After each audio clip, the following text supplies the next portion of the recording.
എനിക്ക് E P ജയരാജനെക്കുറിച്ചൊരു വിലയിരുത്തലുള്ളത് വളരെ നിഷ്കളങ്കനായ ഒരു വ്യക്തിയാണ് ശ്രീ ഇ പി ജയരാജൻ. അതിനേക്കാൾ കൂടുതൽ അദ്ദേഹം പറയാനുള്ള കാര്യങ്ങളെല്ലാം ഒരു ഔട്ട്സ്പോക്കൺ തുറന്ന കാര്യങ്ങൾ പറയുന്ന ഒരാളുമാണ്. ആ നിലയിൽ അദ്ദേഹത്തിന് ഒത്തിരി ഫ്രണ്ട്സും ഉണ്ട്, കുറച്ച് ശത്രുക്കളും ഉണ്ട്. ഇ പി ജയരാജൻ എഴുതിയൊരു പുസ്തകം അത് ശരിയല്ല എന്ന് ഞാൻ പറയാൻ ആളല്ല. ഇ പി ജയരാജൻ എല്ലാ കാര്യങ്ങളും തുറന്നു പറയുന്ന വ്യക്തിയാണ്. അതൊരു പുസ്തകമായി പ്രസിദ്ധീകരിക്കുകയാണ്. DC ബുക്സാണ് ആ പുസ്തകം പ്രസിദ്ധീകരിക്കുന്നത്. ജയരാജൻ പറയാത്ത ഒരു കാര്യവും അവരത് ചേർക്കും എന്നെനിക്കൊരു വിശ്വാസവും ഇല്ല. കാരണം DC ബുക്സിൻ്റെ ക്രെഡിബിലിറ്റി ഈ പ്രദേശത്തുള്ള മുഴുവൻ ആളുകൾക്കും അറിയാം.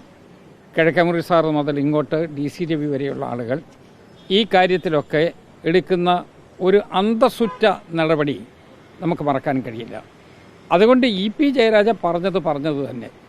പിന്നെ പാർട്ടിയുടെ സമ്മർദ്ദം വന്നാൽ അദ്ദേഹം നിഷേധിച്ചു എന്നിരിക്കും. അത് പാർട്ടിയുടെ സമ്മർദ്ദമാണ്. ഇപ്പം മാത്രമല്ലല്ലോ Shri E P Jayarajan നിഷേധിച്ചിട്ടുള്ളത്.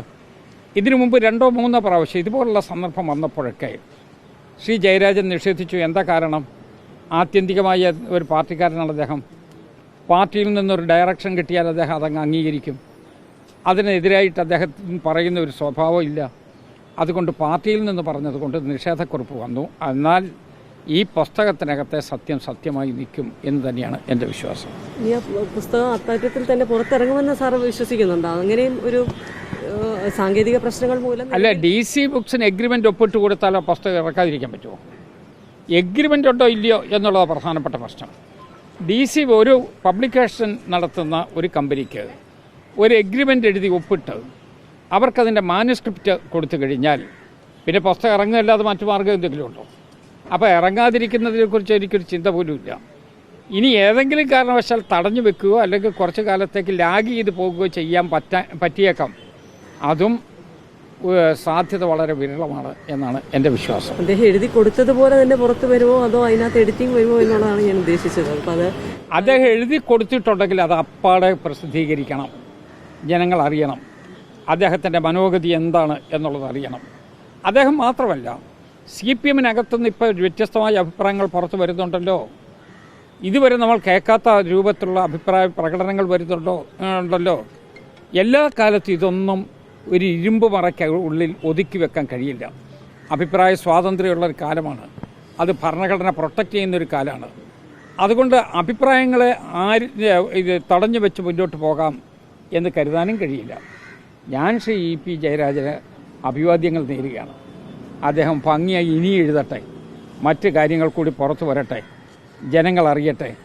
E P ജയരാജന് ഇന്നത്തെ കമ്പോളത്തിൽ മാർക്കറ്റ് കൂടി എന്നുള്ളതാണ് എൻ്റെ വിശ്വാസം. അദ്ദേഹത്തിൻ്റെ റേറ്റിംഗ് വർദ്ധിച്ചിട്ടുണ്ട്. കാരണം നിഷ്കളങ്കമായിട്ട് ശ്രീ ജയരാജനെങ്കിലും പറഞ്ഞല്ലോ എന്നുള്ളതാണ് ആളുകളുടെ ഒരു തോന്നൽ. പാർട്ടി നേതൃത്വത്തോടും പാർട്ടികളിലും കടുത്ത അസംതൃപ്തിയാണ് അദ്ദേഹം രേഖപ്പെടുത്തിയത്. കോൺഗ്രസ് ഏതെങ്കിലും വിധത്തിൽ അദ്ദേഹത്തെ അതല്ല പാർട്ടി ഇതുവരെ അദ്ദേഹത്തെ തള്ളി പറഞ്ഞിട്ടില്ലല്ലോ. പാർട്ടി തള്ളി പറയാനുള്ള ഒരു ധൈര്യം ഉണ്ടാകുമെന്ന് എനിക്ക് തോന്നുന്നില്ല. ഇ പി ആ പശ്ചാത്തലം ഇ പിയുടേതുള്ളത്.